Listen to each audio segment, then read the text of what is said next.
नमस्कार। आज देश की तमाम फटाफट खबरों में आपका स्वागत है।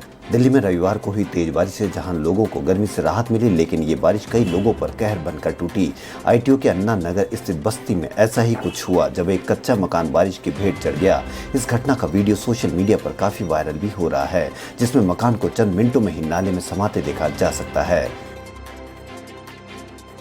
सुप्रीम कोर्ट ने शुक्रवार को इस मामले के 5 जजों की संविधान पीठ के समक्ष रेफर किया है, जिसमें मुद्दा है कि क्या राज्यपाल अपराधियों की सजा के बावजूद दोषियों को जल्द रिहाई के किसी नीति को मंजूरी दे सकते हैं।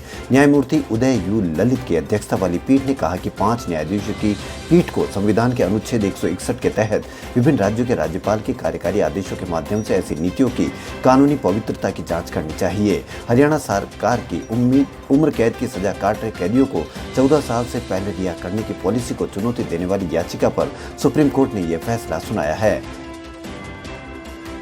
केंद्रीय स्वास्थ्य मंत्रालय ने रविवार को कहा कि भारत में कोविड-19 के मामलों में मृत्यु दर क्रमशः घट रही है और इसका श्रेय अस्पतालों में भर्ती मरीजों के बेहतर क्लिनिकल प्रबंधन को जाता है।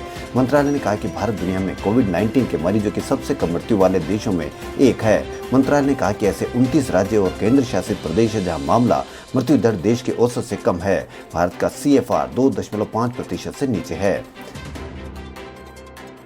राजस्थान में जारी सियासी उठापटक के लिए भाजपा को जिम्मेदार ठहराते हुए कांग्रेस के वरिष्ठ नेता दिग्विजय सिंह ने सचिन पायलट से कहा कि वह देश की सबसे पुरानी राजनीतिक पार्टी को न छोड़े। मध्य प्रदेश के पूर्व मुख्यमंत्री दिग्विजय सिंह ने कहा कि सचिन पायलट के लिए कांग्रेस में उज्जवल भविष्य है। वहीं राहुल गांधी ने एक बार फिर कोरोना और चीन समेत कई मुद्दों को लेकर भाजपा नीति केंद्र की नरेंद्र मोदी सरकार पर हमला बोला है। राहुल गांधी ने आरोप लगाया कि भाजपा झूठ को संस्थागत तौर पर फैला रही है। देश में बढ़ते कोरोना वायरस मामलों को देखते हुए केरल के मलप्पुरम जिले में एक डॉक्टर ने कोरोना मरीजों से बातचीत करने के लिए मार्च में एक व्हाट्सएप ग्रुप बनाया था। जिले के मंजरी मेडिकल कॉलेज में कोविड-19 के नोडल अधिकारी डॉक्टर शिनाज बाबू अब 4 ऐसे व्हाट्सएप ग्रुप को मैनेज करते हैं, जिसमें कोरोना संक्रमित और कोरोना से रिकवर हो चुके लोग शामिल हैं। ये ग्रुप उस समय केरल के पहले प्लाज्मा बैंक के लिए लोगों को जोड़ने के लिए कड़ी बन गए हैं।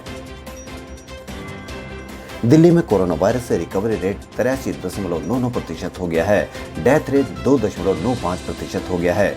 दिल्ली में रविवार की शाम को समाप्त 24 घंटे में कोरोना के 1211 मामले सामने आए हैं। इसके साथ राष्ट्रीय राजधानी में अब तक कुल 1,22,793 मामले हो गए हैं। दिल्ली में पिछले 24 घंटे में 31 मरीजों की मौत हो चुकी है। कोरोना वायरस के मामले में देश लगातार बढ़ रहे हैं, लेकिन राहत की बात यह है कि कोरोना से मृत्यु दर घटी है। पहली बार देश में मृत्यु दर 2.5% से नीचे आई है। 29 राज्य और केंद्र शासित प्रदेशों में मृत्यु दर राष्ट्रीय औसत से भी कम दर्ज हुई है। भारत की योजना अमेरिका के रणनीतिक पेट्रोलियम भंडार में कच्चे तेल का भंडारण करने की है। अधिकारियों से मिली जानकारी के मुताबिक इस कच्चे तेल का इस्तेमाल न सिर्फ आपात स्थिति में किया जाएगा, बल्कि किसी तरह का मूल्य लाभ होने पर व्यापार के लिए भी किया जाएगा। कोवैक्सीन के मानव पर पहले और दूसरे चरण के ट्रायल के लिए Indian council for medical research की तरफ से दिल्ली के एम्स समेत 12 इंस्टीट्यूट को चुना गया है। इस वैक्सीन का ट्रायल 375 लोगों पर किया जाएगा, जिनमें 100 से ज्यादा वॉलंटियर्स पर ट्रायल एम्स में होगा।